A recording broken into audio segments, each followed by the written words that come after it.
Salve, salve, galera! Vamos começar mais um Pesando no Assunto, podcast que está no coração de todo mundo.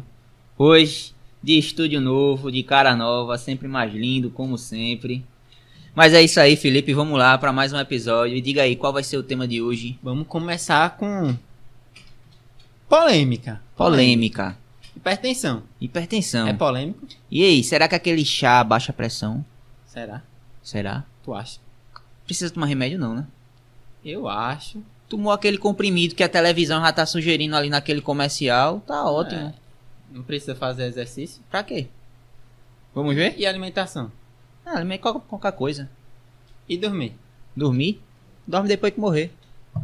E aí? O que é que será? Será que essas respostas que a maioria dá é a certa? Será? Primeiro que começar dizendo que a hipertensão ela não é uma doença, é uma adaptação fisiológica a um estresse crônico. Então, e essa adaptação acontece por conta de... normalmente ela acontece por questões ambientais, comportamentais, que aí vai envolver sedentarismo, maus hábitos alimentares, estresse crônico psicológico, no caso, falta de sono. Todos esses são causas. E normalmente, quando você vai no médico, eles tratam, na maioria das vezes, com medicamentos. O medicamento, ele não trata a causa. Ele trata um sintoma, que é a pressão arterial alta. Por isso que muitas vezes as pessoas que usam medicamentos não têm tanta conversão na qualidade e longevidade. Não é convertido isso. Porque ele trata um sintoma e não a causa. É como se fosse mais ou menos você tem uma pia vazando e você sempre vai lá enxugando. Vai enxugando, aí vai vindo mais gota. Aí tu vai ter que enxugar mais. Aí vai ter um momento que você não consegue mais enxugar. Aí que dá o problema. Isso você poderia consertar atacando a causa. Você vai lá no encanamento, conserta o encanamento e acaba a questão o problema, do né? problema, O que causa realmente. Então, eu acho que a gente teria que... A gente, como profissional da educação física, nesse podcast, a gente daria os nossos conselhos sobre exercício físico. Dá o norte, né? O que é que faria bem, de fato, né? Em relação a exercício físico, Cristiano, tu que já trabalhou bastante com indivíduos idosos com hipertensão, como que tu faria do começo ao fim, da avaliação inicial, o treinamento, avaliação final, de maneira geral? Cara, eu trabalhei por um bom tempo, acho que 5 anos eu trabalhei com indivíduos idosos e hipertensos. Então eu acabei fazendo várias coisas e aprendi bastante. Então vai desde o primeiro contato, qual vai ser as primeiras avaliações, o que é que a gente vai decidir acompanhar esse indivíduo, o que é importante acompanhar com esse indivíduo ao longo do período que a gente vai passar com ele, né? Até o que a gente vai aplicar. E aí a gente vê que tem vários fatores. Não é só aplicar um exercício, não é só mudar uma alimentação, é um conjunto. Então é exercício físico, dieta balanceada e uma boa qualidade de sono. Que é justamente as 3 respostas que a gente acabou brincando lá no início, né? Dorme depois que morrer, come qualquer coisa, precisa fazer exercício agora não, e já é tarde. Também. O estresse, com certeza. 4. E aí são 4 pilares, né? Quando eu comecei a trabalhar primeiro com projetos de extensão, depois eu fiz iniciação científica, e aí depois voltei para extensão, enfim. Quando a gente trabalha com indivíduos com hipertensão, a maior parte do público é idoso. Mas agora a gente começa a encontrar mais indivíduos adultos, jovens com pressão alta. Isso devido a um aumento na industrialização, né? E o pessoal começa a aumentar a ingestão de alimentos com quantidade de sódio absurda também. Entre outros fatores, né? Sedentarismo principalmente. Mas quando a gente começa a acompanhar um indivíduo, os primeiros passos a anamnese, que é para conhecer aquele indivíduo, né? Saber alguns dados básicos. E depois a gente parte primeiro para alguns questionários, que é os questionários que a gente vai tentar nortear para ver se melhorou alguma coisa nele ou não. Seriam questionários de qualidade de vida, por exemplo, para saber se aquele indivíduo melhorou com relação à saúde mental, saúde física, com relação à dor, com relação ao estresse, como é que está o sono, numa escala de 0 a 10, todos os dias, por semana, por mês, para a gente ter um norte geral, né? E aí depois a gente vai para as capacidades motoras, por ser indivíduos idosos, visto que eles passam por um aumento na sarcopenia, né? Então vai perdendo muito massa magra, que também está relacionado com a pressão arterial.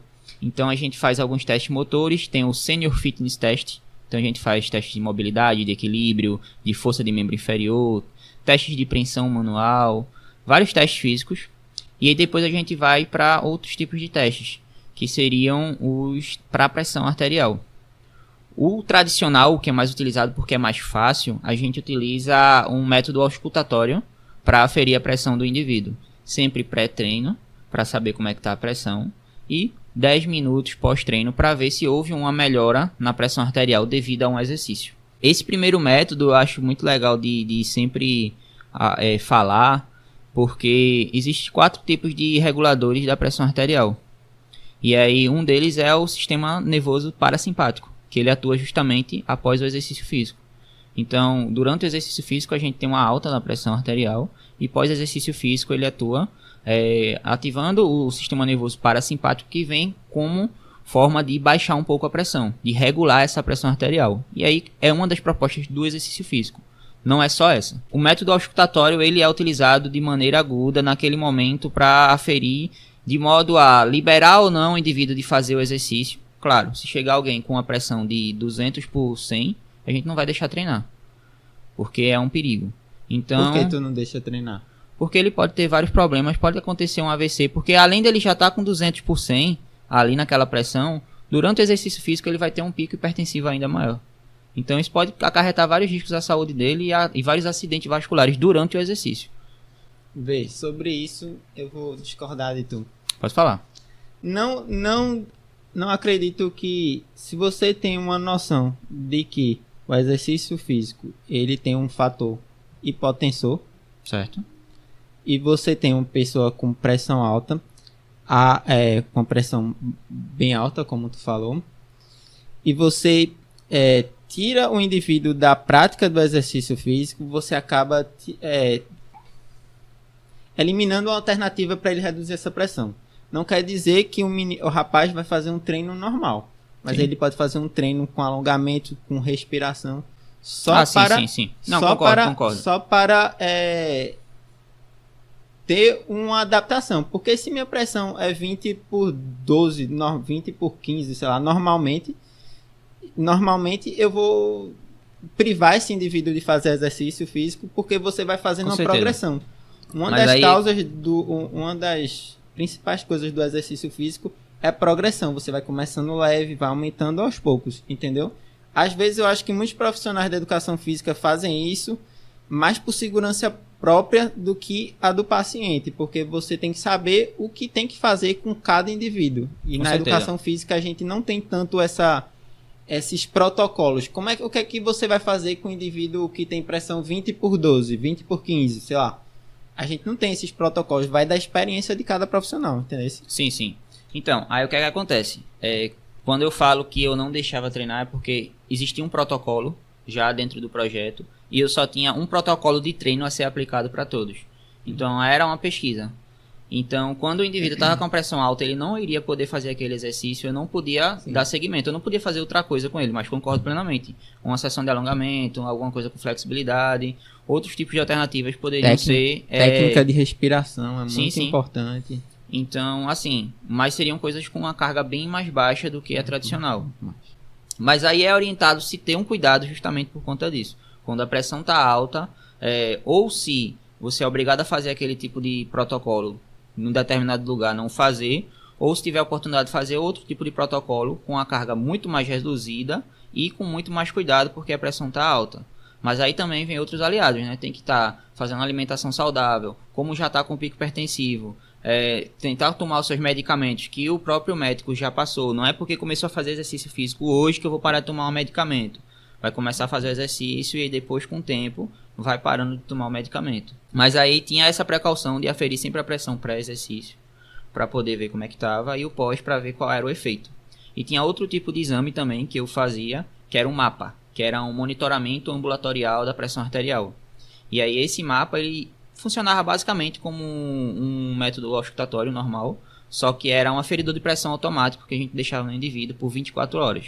Então a gente colocava nele hoje de meio-dia, por exemplo, e aí só pegava no outro dia de meio-dia, e esse próprio mapa ele ficava ferindo a pressão do indivíduo a cada 30 minutos, dependendo de como a pessoa vai programar. E aí a gente tinha um mapa justamente de como é que a pressão dele se dava ao longo do dia, para que aí quando levasse no cardiologista ele tivesse algum diagnóstico de que tem pressão, que tem alguma arritmia, alguma coisa do tipo. Arritmia não, que tinha alguma oscilação da pressão arterial, a arritmia já estava em relação ao coração, não é com a pressão, mas para ter uma noção de como é que está a pressão desse indivíduo.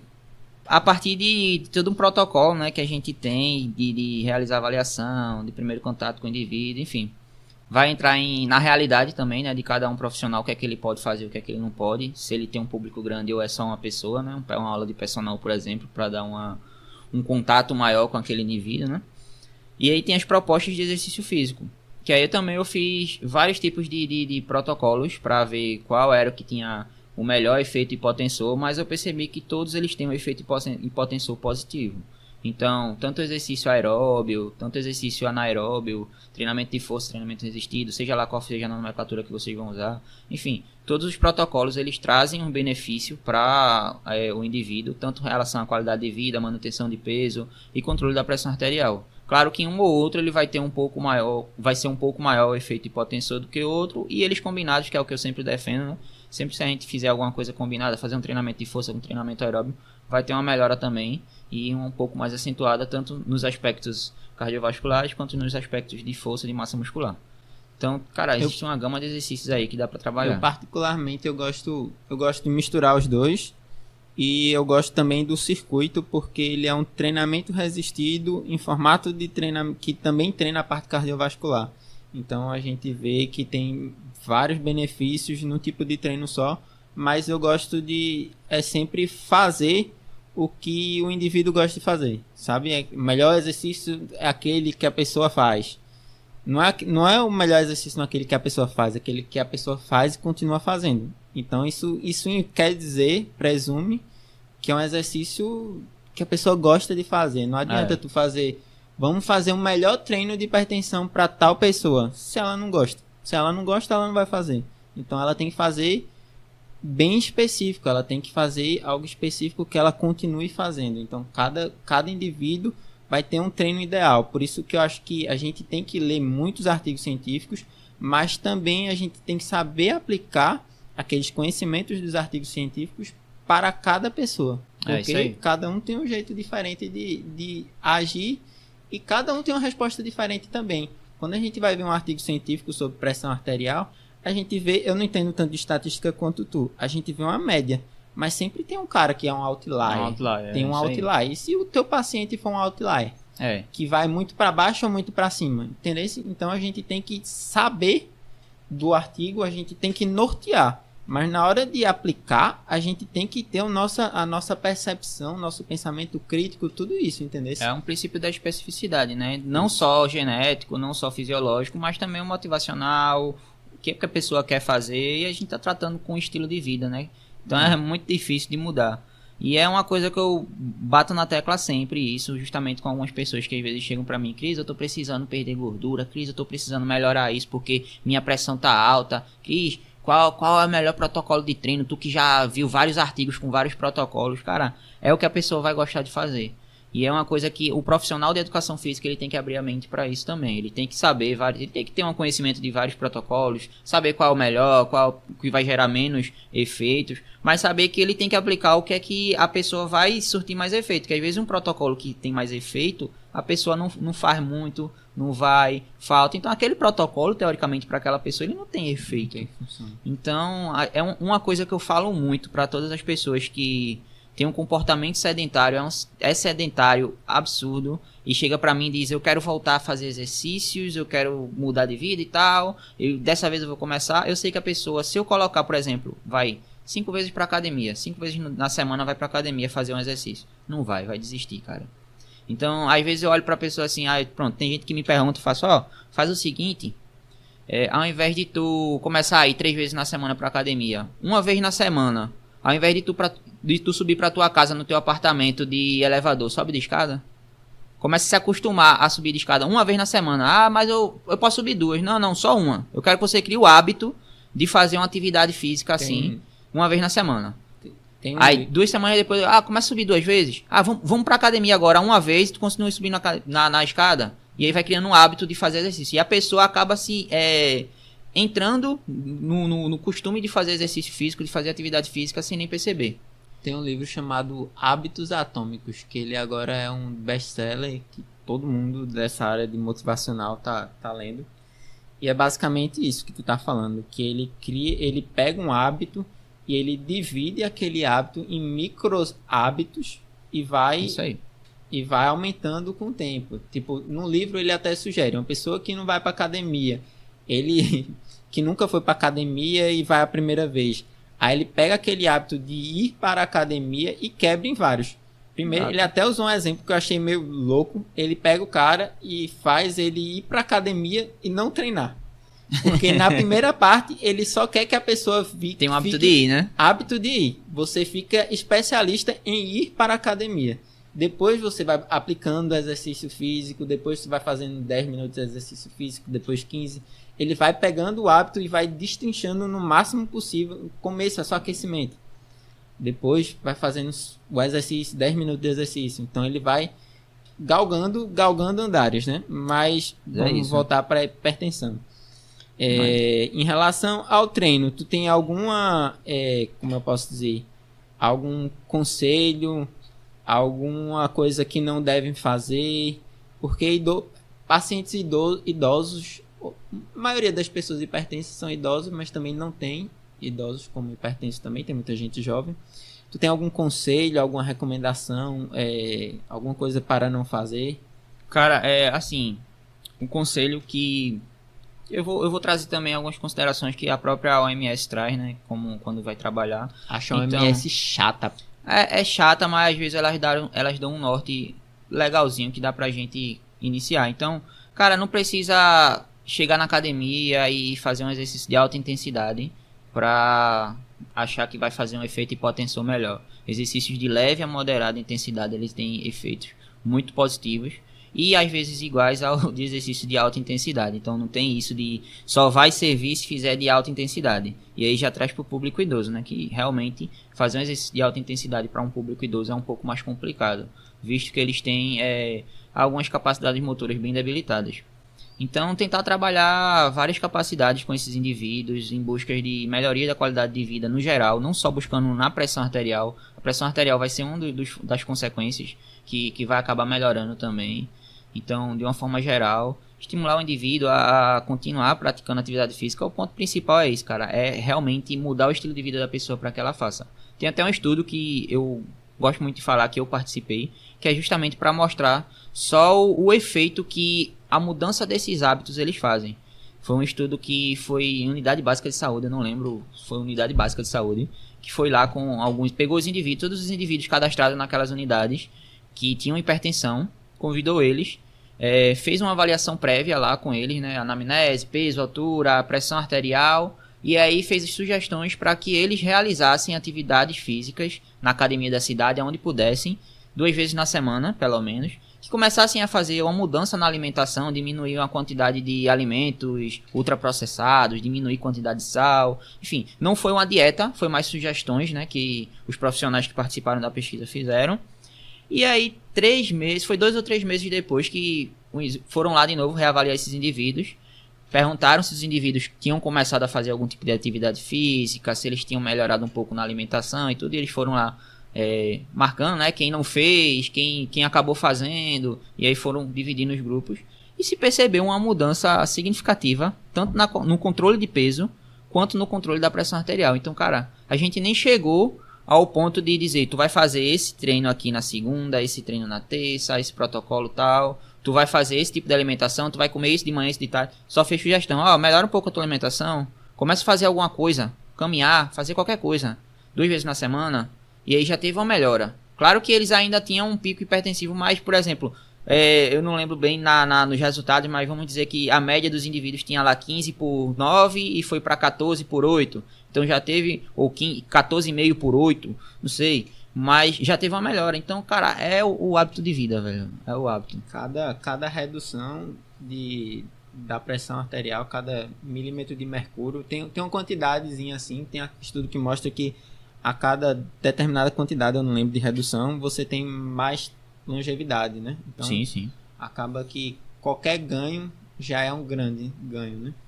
Com certeza. E você não vai ganhar de um dia para noite muito, né? Você tá com pressão 16 por, sei lá, 12 e vai para 12 por 8 em 3 meses, né? Você vai aumentando Gradativo, com o tempo. gradativo. Vai ser gradativo, né? E assim, tem muito cuidado com o que se vê na internet, na televisão.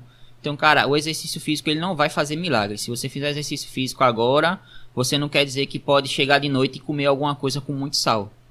Ah, o exercício baixou um pouco a pressão, vou aumentar um pouco a pressão agora comendo uma coisa salgada aqui que eu gosto, vou pôr um rodízio de carne. Tem cuidado. Mesma coisa melhorou um pouco na alimentação, não preciso fazer exercício, porque a alimentação ela vai baixar um pouco a pressão. Cara, são aliados, os pilares. Sobre a alimentação que tu falou, aparentemente, pelo que eu já li, não sou nutricionista para falar sobre isso, o grande problema não é o sal natural, a alimentação que você consome normalmente, o sal da carne. Sim. Normalmente vem de produtos processados que ali eles botam muito mais sódio e a gente não percebe. Com certeza. Eu já li alguma coisa sobre isso, talvez eu esteja errado porque eu não sou nutricionista para falar sobre isso, mas basicamente quando você consome só produtos naturais, normalmente você tem que ter cuidado para não ter uma redução do sódio. Também. Porque acaba o consumo sendo abaixo do que você precisa. Também. Você também precisa de sódio. O grande problema de pessoas que têm pressão arterial com sódio é com esses alimentos processados que tem muito mais quantidade do que nos alimentos naturais. É isso aí. E assim, não querendo me adentrar muito na área da nutrição, né? Mas Já entrando, né? Mas é um adendo muito bom, falando sobre quantidade necessária. Geralmente é 2.000 miligramas de sódio que você tem que consumir por dia, né?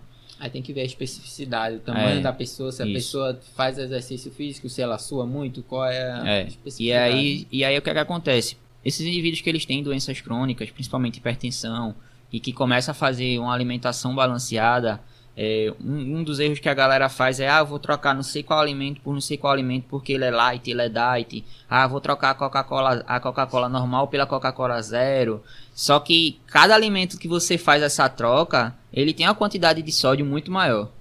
Claro que você ingerir um só isolado não é uma quantidade de sódio absurda, mas só que se você troca tudo do seu dia por alimentos diferentes, que vai ter menos gordura, vai ter menos carboidrato, vai ser mais proteína, só que vai estar tudo mais carregado de sódio. E aí é uma das coisas que as pessoas fazem, principalmente com hipertensão, e que acaba depois ficando sem entender, não, mas eu estou me alimentando direito, porque minha pressão continua alta, eu não estou consumindo sal. Pergunta o que é direito, né? Exatamente. Então, mas saindo da nutrição, né, pra gente não se adentrar muito, é um conjunto, tem que fazer exercício físico, tem que se alimentar direito, tem que ter uma qualidade de sono boa e fazer aquela leve meditação, né, para não ficar estressado e tal, porque o estresse também ela pode gerar um pico hipertensivo.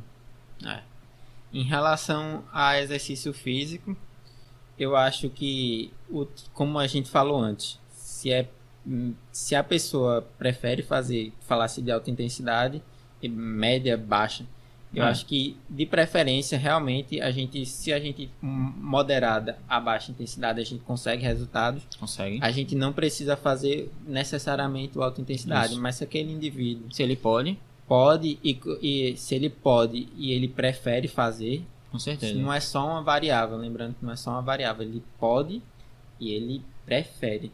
Tem gente que não pode, tem gente que não poderia fazer o de alta intensidade. Então, chega nisso aí. Primeiro, especificidade sempre.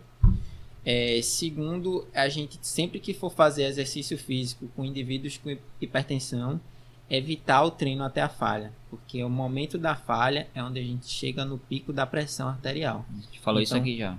Então, treinamento resistido não faz chegar na falha. De forma nenhuma. Evitar. Isso aí. A outra coisa é sempre fazer progressivamente, não iniciar um exercício físico já na intensidade normal, fazer o aquecimento tudo direitinho para começar o treino e também não parar de uma hora para outra, porque pode ter uma redução muito drástica da pressão arterial e aquele indivíduo passar mal, alguma coisa do tipo. Então a gente vai começar com aquecimento, realizar o treino, e depois um volta calma. Aquele treino de livro, que todo lugar tem isso. Padrão, né? Treino, volta calma. Sempre procurar ser bem direcionado em relação a isso. E assim, tu falasse justamente de precaução para não chegar até a falha, controlar a carga, fazer mais leve no início, aquecimento, tudo. Então, principalmente o profissional de educação física, se ele tiver uma oportunidade de estar como personal, é um indivíduo só, tem tempo para fazer a avaliação, tal, fazer lá aquele testezinho de RM, não fazer o 1 RM, né? Pode utilizar o 6 RM, o 10 RM, depois usar nos cálculos para ver qual é a carga máxima, para aí sim conseguir. O grande problema do RM que se você for fazer um teste de RM, você chega na falha. Então, tentar fazer algum teste assim. Então, o que é que geralmente é mais utilizado e que é uma boa alternativa é a percepção de esforço, né? Então, se o indivíduo está fazendo lá, e como é que está de 0 a 10, usar essa percepção de esforço, perguntar ao indivíduo como é que tá a carga, tu fez até tanto, dava para fazer mais, fez 10 repetições, na 8 já tava difícil, ver o padrão de movimento também que o indivíduo tá fazendo. Então às vezes o indivíduo diz, não, deu para fazer os 10 de boa, você percebe que no 7 ele já perdeu o padrão de movimento. Então tentar pegar vários aspectos do movimento, da força, do indivíduo, da percepção dele, para tentar controlar esse treino e realmente não chegar à falha, né? Isso que tu falou, eu acho muito importante, que é o profissional da educação física no contato 1 para 1 com o aluno, dele conhecer ele da forma que mais ninguém conhece. Você tem que observar. A observação do profissional da educação física é uma das coisas mais importantes que tem durante um treino, porque às vezes o indivíduo não percebe que está cansado, às vezes ele não percebe, não só não percebe, às vezes ele tem mais vontade do que ele pode ter, entendeu? Ele vai tentar chegar no limite, só que a gente tem uma noção maior para ele do que é o limite dele. Exato. A gente tem que saber onde ele para, aonde ele continua. A gente tem que observar a respiração do indivíduo, como é que tá. Se quando ele está fazendo o treino, uma coisa muito importante também, não fazer a manobra de Valsalva, segurar a respiração, porque aquilo aumenta a pressão também. A gente tem que olhar a cor do indivíduo, se ele está pálido, se ele está vermelho. Isso. A gente tem que reparar muita coisa no indivíduo. E se você conhece, você está fazendo um treino com o indivíduo por muito tempo, você sabe quando ele está cansado. Se for mulher, se ela está de TPM, se ela está, sei lá, um dia pior. Exato. Você tem que fazer algo bem específico e no longo prazo, você conhecendo o indivíduo, aquele treino vai ficando mais complexo, você vai conhecendo mais o indivíduo, sabe até onde ele vai, até onde ele não vai. E com indivíduos de risco, como idosos, hipertensos, isso tem que ser mais forte ainda. Tem que ser uma observação maior ainda. E assim, outra observação com relação ao tipo de treinamento, a gente tem as propostas de treinamento aeróbio e anaeróbio, né? Treino de força, academia e fazer uma corrida, uma bicicleta, esteira, enfim. Nos estudos eles mostram que, por exemplo, tem um estudo que eu li, né? Vou tentar colocar até na legenda, que eles fizeram a comparação entre 2 exercícios, treinamento de força e treinamento aeróbio. Após 50 sessões de exercícios, 3 vezes por semana ou foi 2 vezes por semana, não me recordo bem, eles mostram que a pressão arterial sistólica, ela baixa no treinamento de força a cerca de 10 milímetros de mercúrio. E no treinamento de força, no treinamento aeróbio, ela baixa 17, 16,5, enfim. Então o treinamento aeróbio ele se mostra como um efeito hipotensor maior do que o treinamento de força. Claro que a gente tem que dar uma associada, até porque, por exemplo, novamente, trabalha com indivíduos idosos e hipertensos. Então, o idoso ele já tem a perda da capacidade motora e a sarcopenia elevada. Então, é bom você baixar a pressão arterial colocando um treinamento aeróbio, que vai ter um efeito melhor, mas também colocar um treinamento de força, porque melhora a quantidade de massa muscular nele, né? Vai dar uma melhorada também no peso, tudinho. E aí vai diminuir a perda da capacidade motora desse indivíduo. Então, é um combo, né? Você tem que olhar para o micro e para o macro. Você tem um indivíduo hipertenso, mas não é só pressão arterial que aquele indivíduo vai ter. Ele tem um conjunto. Então, geralmente, tem outras coisas associadas. Em relação a isso, tu falasse do aeróbio, o resistido, só que a redução, tu falasse a quantidade de redução. Eu já li uma meta-análise, que é um estudo dos estudos, né? Sim. Que aí ela pegava, comparava aeróbio, resistido e combinado. E o resistido era a menor redução do que o aeróbio e o combinado era maior que os dois. Então é justamente isso. A combinação dos dois ela é mais eficiente. E no longo prazo também tem essa questão do ganho de massa muscular, que o treinamento resistido é mais interessante. Então é sempre combinar isso, né? Outro adendo é que, assim, não necessariamente você tem que ir, por exemplo, eu vou pra academia de 10 horas da manhã. Não que você tenha que ir de 10 horas da manhã fazer o treinamento aeróbio e fazer o treinamento de força ao mesmo tempo. Pode. Normalmente nos protocolos de pesquisa se faz ao mesmo tempo. Então o indivíduo vai lá, e aí também tem pesquisas que fazem, fazer o treinamento aeróbio antes e de força depois, ou ao contrário, vai gerar um efeito diferente, enfim. Você pode fazer combinado, claro. Tanto o aeróbio antes quanto o treinamento, tanto o aeróbio antes e o força depois, quanto ao contrário, ou de força com aeróbio entre cada série, ou você pode fazer o seu treinamento de força e fazer o treinamento aeróbio em outro dia ou em outro horário, desde que você tenha um conjunto lá, então vai ter os efeitos positivos.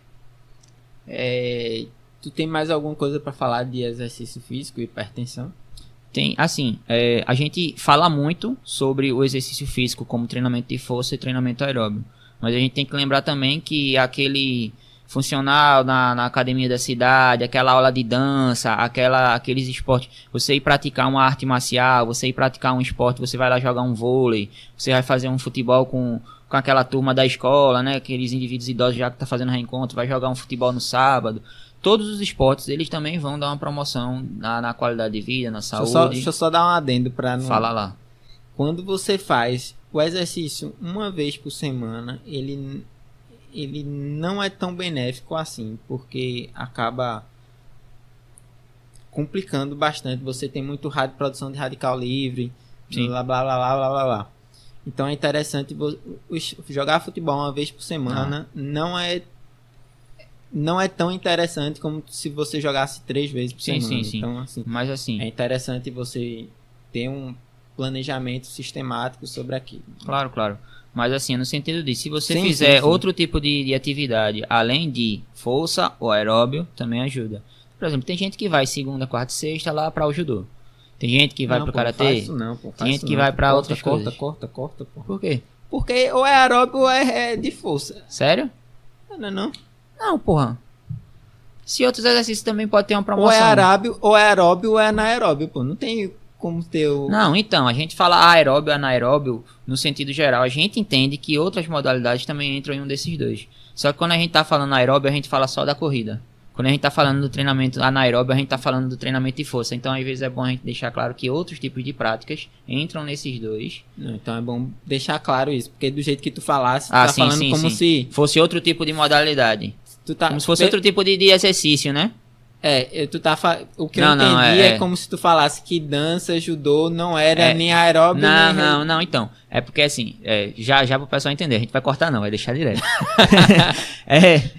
A gente trata o treinamento aeróbio, como a gente tratou aqui mais ou menos, como se fosse só o treinamento fazer uma corrida na academia, fazer uma bicicleta. E o treinamento anaeróbio é como se fosse só o treinamento de força, fazer lá musculação. Mas outras modalidades, outros esportes, eles também se encaixam em um desses dois, que também é eficaz.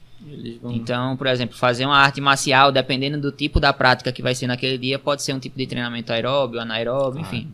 E aí, não é só academia e não é só correr, é fazer exercício físico. Zumba. Muita gente gosta de fazer zumba. Tem gente Cristiano mesmo. Professor de zumba. Eu fazia zumba, cara. Quando eu perdia peso, quando eu precisava perder peso, eu fazia ququalquer tipo de atividade que tinha no dia. Então eu tava lá na academia, tinha aula de zumba, vou também. Botava 3 kimonos e ficava lá fazendo a dança. Imagina a cena. Um Cristiano, 3 kimonos. E tava lá dançando. E dançando. Uma sala abafada. Macarena. Suando. Dança aí Macarena pra nós. Aqui é complicado. Vou expressar meu talento aqui, não. Mas acho que é isso. Contemplou, tá? A gente falou muita coisa. E aí, o que é que tu acha? A gente falou da parte... Vamos fazer só uma... Do começo ao fim. Primeiro a gente começa com as avaliações da pressão arterial, não é isso? Isso. Faz a avaliação da pressão arterial logo que o indivíduo chega com a... Método auscultatório ou ao automático? Pode ser automático. Automático. E depois Dependendo da pressão, a gente vai escolher o tipo de exercício físico que o indivíduo vai fazer. Se a pressão dele estiver equilibrada, a gente vai fazer o treino que a gente planejou. Se ela estiver muito mais alta, a gente vai fazer um treino específico, bem mais leve para aquele indivíduo, né? Depois a gente vai fazer, sempre a estrutura do treino vai ter aquela, né, do aquecimento, treino, volta calmo. Mas alguma coisa, tem as avaliações iniciais para a gente avaliar no longo prazo, né, que tu falasse do Senior Fitness Test. Mas assim, vai na realidade de cada indivíduo, né? Às vezes você tá como personal daquela pessoa, aí você tem a disponibilidade de fazer uma avaliação física mais específica. Às vezes você tá como professor de sala numa academia e você não pode estar fazendo avaliação. Então você vai justamente no que a gente falou, né? Na percepção do esforço, no visual, no padrão de movimento, em vários outros aspectos também. Quando você é professor de sala, você não tem tempo para chegar. Não tem como controlar. Percepção de esforço. Qual é? Você tem que olhar mais então, olhômetro, né? Aí vai de acordo com a realidade da pessoa, né? Se você é o professor daquela pessoa, mas é um grupo de funcional que você tem que dar atenção a todo mundo também durante o mesmo momento, já muda também a perspectiva. Então, por exemplo, tem gente que prefere fazer a aferição da pressão pré no método auscultatório, porque tem mais certeza, né? Tem mais fidedignidade. Mas, por exemplo, você tem 10 pessoas para fazer um funcional. Você não pode fazer o método auscultatório que todo mundo quer demorar muito. Então, já deixa lá o automático. Então, vai da realidade de cada um, desde que faça. Além disso, o automático, ele te dá um padrão mais claro, né? É porque ele assim, vai sempre aferir naquele padrão dele. Você, o às vezes, você pega os... Porque normalmente quando a gente vai fazer no auscultatório, a gente não pega 123. No olhômetro a gente não acha. No automático. Depende da pessoa que tá aferindo também. Porque assim, aí, o normal é o pessoal fazer. Suas vantagens, né? O normal é o pessoal fazer, deu 15, deu 150, deu 140. Às vezes bate no 145, uma pessoa arredonda pra cima ou pra baixo. Dá pra ter um pouco mais de exatidão, mas não tanto. E assim, falando de automático e manual, os dois servem. Para questão de pesquisa, que tem uma precisão maior tal ou tal, e tem que ser a mesma pessoa que vai aferir no método auscultatório. Então, enfim, qualquer um serve, desde que você use para segurança. É ter um padrão, né? Se você fizer a primeira vez com o automático, na segunda vez, na reavaliação, tem que ser com o automático também. Porque, imagina, vou me pesar numa balança, aí dá 70 quilos. Na outra, que ela tá com outro padrão, ela tá com 74.